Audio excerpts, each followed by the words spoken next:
नमस्कार मित्रों, आज हम बात करने वाले हैं पुरस्कार कहानी, जिसके लेखक है जयशंकर प्रसाद, जिनका जन्म 1889 में संदनी साहू परिवार में काशी में हुआ था और उनकी मृत्यु 15 नवंबर 1937 में हुई थी। तो देखिए, जयशंकर प्रसाद जी ने स्त्री को केंद्र में रखकर ज़्यादातर साहित्य, स्त्री की त्याग भावना को केंद्र में रखकर ज़्यादातर साहित्य देखने को मिलता है, उनका साहित्य। और यहाँ पर भी जो कहानी है पुरस्कार, वह भी एक स्त्री पात्र को केंद्र में रखकर उन्होंने इस कहानी की रचना की है। तो आज हम इस कहानी का जो प्रमुख पात्र है मधुलिका, उसकी चारित्रिकगत विशेषताओं की चर्चा हम करेंगे। तो सर्वप्रथम आप जानते हैं कि कोई भी आपको प्रश्न पूछा जाता है तो गौण या मुख्य रूप में पूछा जाता है कि आप शॉर्ट नोट्स में, अगर संक्षिप्त टिप्पणी में पूछा जाता है तो शॉर्ट नोट्स में पूछा जाता है, और अगर आपको निबंधात्मक है तो आपको लॉन्ग क्वेश्चन में पूछा जाता है। तो उसी प्रकार जिस प्रकार आपको पूछा गया शॉर्ट नोट में है तो गौण पात्र, और निबंधात्मक प्रश्न में है तो बड़े प्रश्न के रूप में आपको पूछा जाता है, तो वहाँ पर मुख्य पात्र के रूप में आपको उसकी चर्चा करनी होती है। तो आज हम यह जो है हमारा जो प्रश्न, वह ज़्यादातर आपको निबंधात्मक प्रश्न के रूप में पूछा जाता है। तो आज हम मधुलिका की चारित्रिकगत विशेषताओं की विस्तृत वर्णन यहाँ पर करेंगे।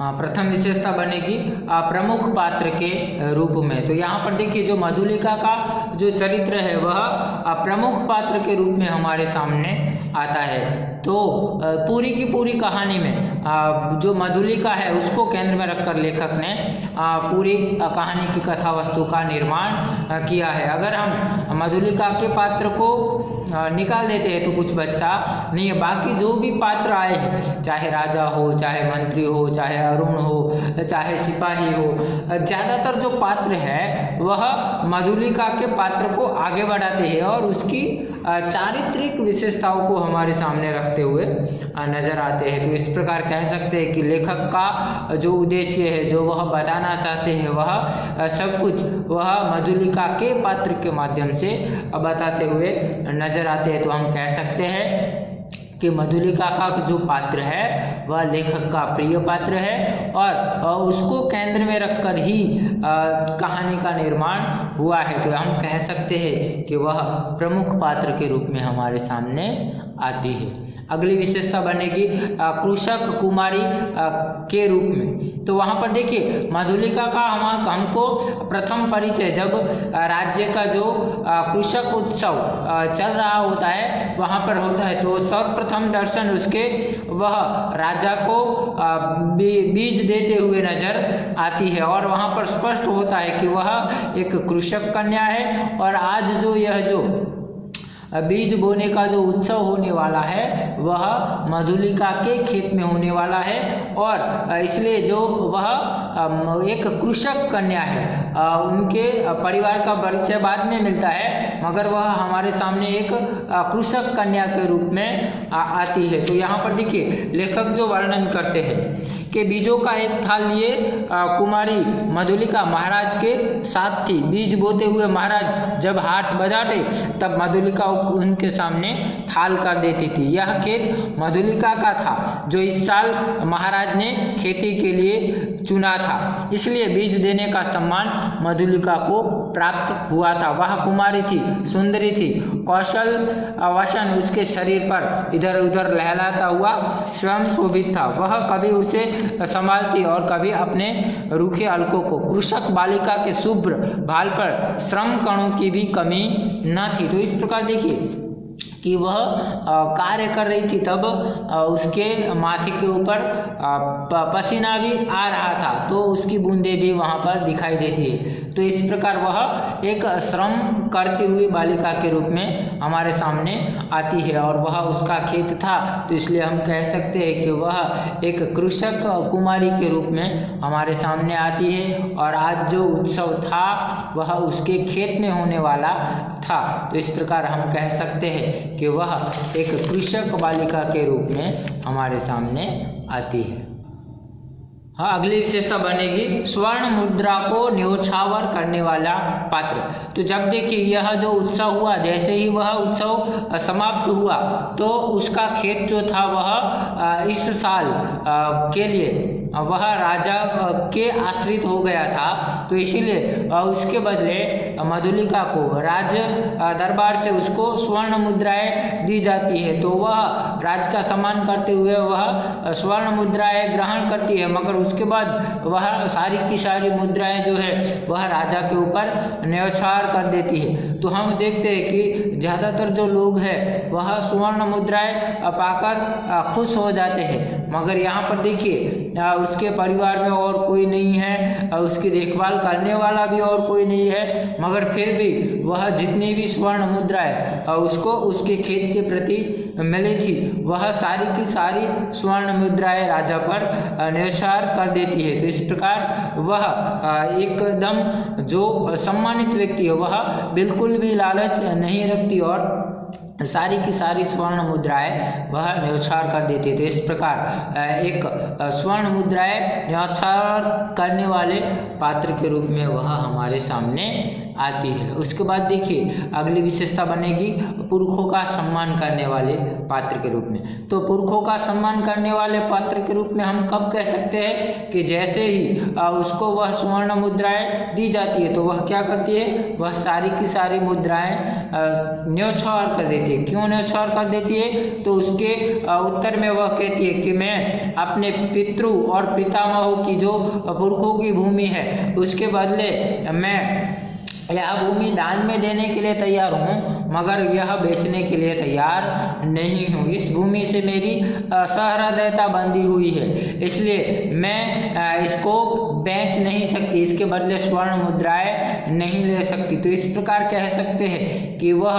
अपने पुरखों का सम्मान करती है और इसलिए उसके पुरखों की जो संपत्ति है वह उसको बेचना नहीं चाहती। वह वैसे ही भले ही मुफ्त में दे दे, मगर उसके लिए वह कोई भी लाभ लेना चाहती नहीं है। तो वह अगर लाभ लेती तो उसको जो पुरखों के प्रति जो सम्मान है वह नहीं रहता। तो हम कह सकते हैं कि उसने जो स्वर्ण मुद्राएं न्योछावर कर दी थी उसके पीछे उसके अपने पितरों का सम्मान था। वह अपने पितरों की भूमि जो जमीन थी, जो खेत था, वह बेचना चाहती नहीं है। तो इस प्रकार हम कह सकते हैं कि वह एक पितरों का सम्मान करने वाले पात्र के रूप में हमारे सामने आती है।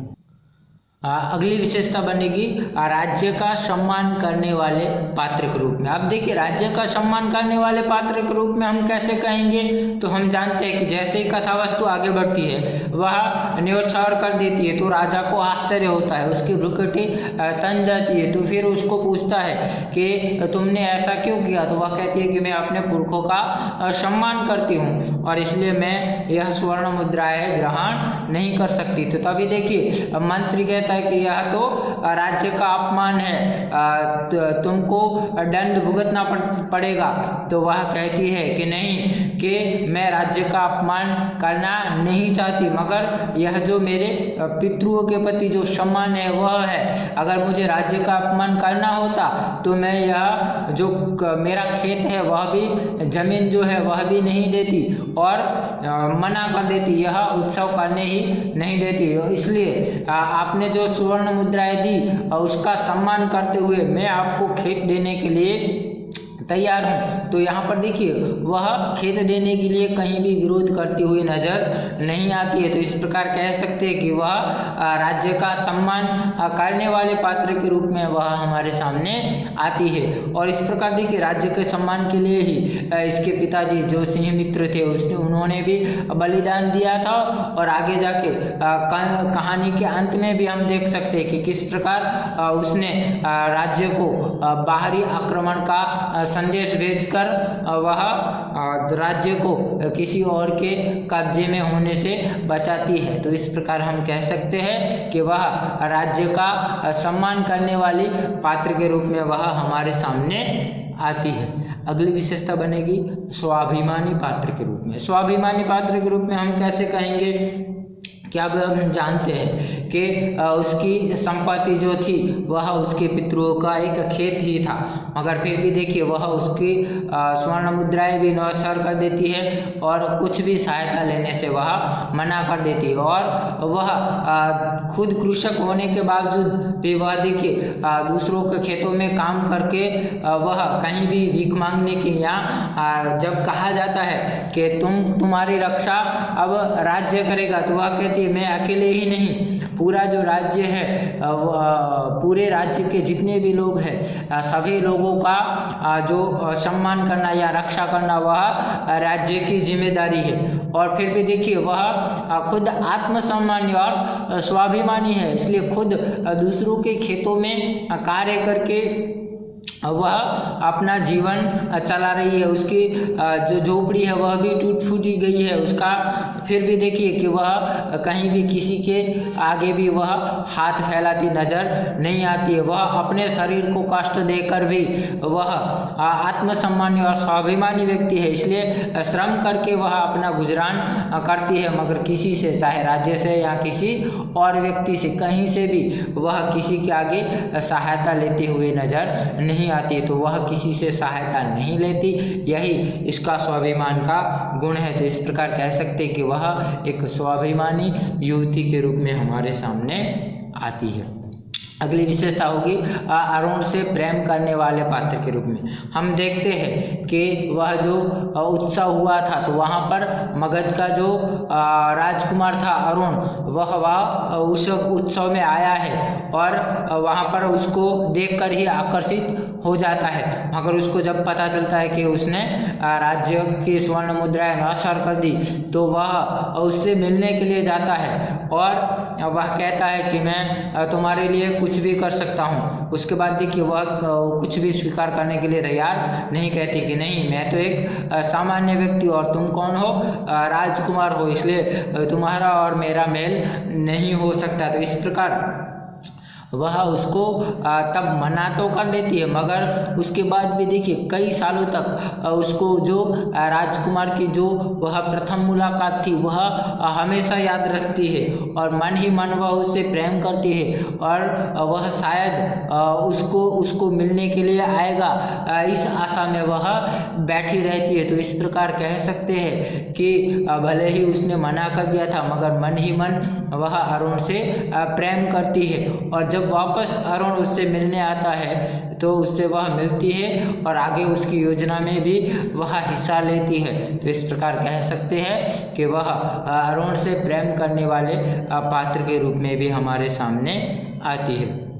उसके बाद विशेषता बनेगी आश्रय देने वाली युवती के रूप में। तो आप देखिए कि वह निरंतर कई सालों तक अकेले रहकर परिश्रम कर रही है। अचानक एक दिन रात को अरुण जो अपने कई सारे साथियों के साथ वहाँ पर आता है और कहता है कि मैं तुम्हारा आश्रय चाहता हूँ क्योंकि मैं अब विद्रोही हो गया हूँ और मुझे मेरे देश से मगध से निकाला गया है, तो मैं तुम्हारा आश्रय चाहता हूँ। तो वह देखिए उसको आश्रय भी देती है और उसके कहने पर वह महाराज से जमीन भी लेती है और उसको वह जमीन समतल करने और वहाँ पर खेती करने के लिए भी कहती है। तो इस प्रकार कह सकते हैं कि वह एक आश्रय देने वाली युवती के रूप में हमारे सामने आती है। अगली विशेषता बनेगी अरुण की योजना का शिकार होने वाले पात्र के रूप में। तो देखिए यहाँ पर लेखक ने यह स्पष्ट नहीं किया है कि वास्तव में अरुण को उसके राज्य से निकाला गया है या नहीं निकाला गया, मगर फिर भी देखिए कि शायद उसने ऐसी योजना बनाई थी, तो उसने पूरी योजना बनाकर ही वह यहाँ पर मधुलिका से क्या करता है, आश्रय मांगने आता है और उसी आश्रय के हिसाब से वह भूमि मांगता है जो सैनिक छावनी के रूप में, जो बाहरी आक्रमण के रूप में एक दुर्ग का काम करती थी। और फिर वह धीरे धीरे कई दिनों के बाद योजना बनाकर एक रात अचानक वह हमला करके बताता है कि हम श्रावस्ती के ऊपर आक्रमण करेंगे और कल तुम यहाँ की राजकुमारी बन जाओगी। तो इस प्रकार हम देख सकते हैं कि शायद अरुण ने यहाँ पर कौशल पर आक्रमण करके उसको बहला फुसला कर, जो आज तक कौशल किसी का गुलाम नहीं हुआ था, किसी के वश में नहीं हुआ था, तो उसको वश में करने के लिए वह मधुलिका का इस्तेमाल करता है। और हमें लगता है कि शायद मधुलिका जो है अरुण की योजना का शिकार होने वाले पात्र के रूप में हमारे सामने आती है। और आखिरी विशेषता बनेगी देशभक्त के रूप में। तो पहले तो वह अरुण की बातों में आकर वह सारी योजना का शिकार होकर वह दुर्ग ले लेती है, मगर जैसे ही उसको पता चलता है कि आज रात को अरुण जो है वह आक्रमण करके हमला करके वह देश को गुलाम बनाने वाला है, तो उसको उसके पिताजी की, उसके पुरखों की याद आती है और वह सब कुछ भूलकर उसको लगता है कि नहीं, अभी मुझे अपने देश की रक्षा करनी चाहिए। और रात में ही वह रात को ही बेतहाशा दौड़कर सैनिकों को जो कहीं और जाने वाले हैं उनको संदेशा देती है कि आज रात आक्रमण होने वाला है, और फिर कहती कि मुझसे महाराज से मिलने दिया जाए। और उसके बाद देखिए वह महाराज को पूरी की पूरी योजना बताती है। तो इस प्रकार कह सकते हैं कि वह इस एक देशभक्त के रूप में हमारे सामने आती है। और इस प्रकार जो व्यक्तिगत प्रेम और देश प्रेम की बात आती है तब वह देश प्रेम को चुनती है, व्यक्तिगत प्रेम को छोड़ देती है। और जो अरुण था वह हमला करने वाला था तो उसके हमले को नाकाम करती है। तो इस प्रकार कह सकते हैं कि वह देशभक्त के रूप में हमारे सामने आती है। अगली और आखिरी विशेषता बनेगी सच्ची प्रेमिका के रूप में। अब देखिए सच्ची प्रेमिका के रूप में क्या कहेंगे कि जब वह देशभक्त के रूप में जब वह पूरी योजना जो अरुण की योजना थी वह राजा को बता देती है, तो जो आक्रमण होने वाला था उसको टालकर राज्य को सुरक्षित किया जाता है। मगर जब राजा जो है उसको कहता है कि भाई मांगो, तुम्हें पुरस्कार में क्या चाहिए, जो भी चाहिए तुम मांग सकती हो। तो देखिए वह मांगती है कि मुझे भी प्राण दंड मिले। तो यानी कि जब अरुण को बंदी बनाया दिया जाता है और पूरे राज्य के लोग कहते हैं कि भाई इसको प्राण दंड मिले, तब जब पुरस्कार के रूप में मधुलिका को पूछा जाता है कि भाई तुम्हें क्या चाहिए पुरस्कार में, तो वह पुरस्कार में देखिए कोई भी होता है कुछ बड़ा पुरस्कार मांगता है, मगर वह भी कहती है कि मुझे भी अरुण के साथ प्राण दंड मिले। तो यहाँ पर देखिए प्राण दंड लेना यानी एक सच्ची प्रेमिका के रूप में वह भले ही देशभक्ति के रूप में उसको बंदी बनाकर अपने राज्य को सुरक्षित करती है, मगर वह एक सच्चा प्रेम करती है, इसीलिए वह अरुण के साथ मृत्यु के लिए भी तैयार है और अपना प्राण दंड मांग लेती है। तो इस प्रकार कह सकते हैं कि वह एक सच्ची प्रेमिका के रूप में हमारे सामने आती है। तो इस प्रकार देख सकते हैं कि अलग अलग विशेषताओं के साथ प्रसाद जी ने एक नारी चरित्र के एक उदार भावना, पितरों के प्रति प्रेम, राज्य के प्रति प्रेम, व्यक्ति के प्रति प्रेम, और जब व्यक्ति और देश प्रेम के बीच जब उसको निर्णय करना होता है तो वह देश प्रेम को चुनती है। तो इस प्रकार एक स्त्री के आत्मसम्मान और उसके जो स्वाभिमान है, उसका जो त्याग है, उसको लेखक ने हमारे सामने मधुलिका के पात्र के रूप में रखा है। शुक्रिया।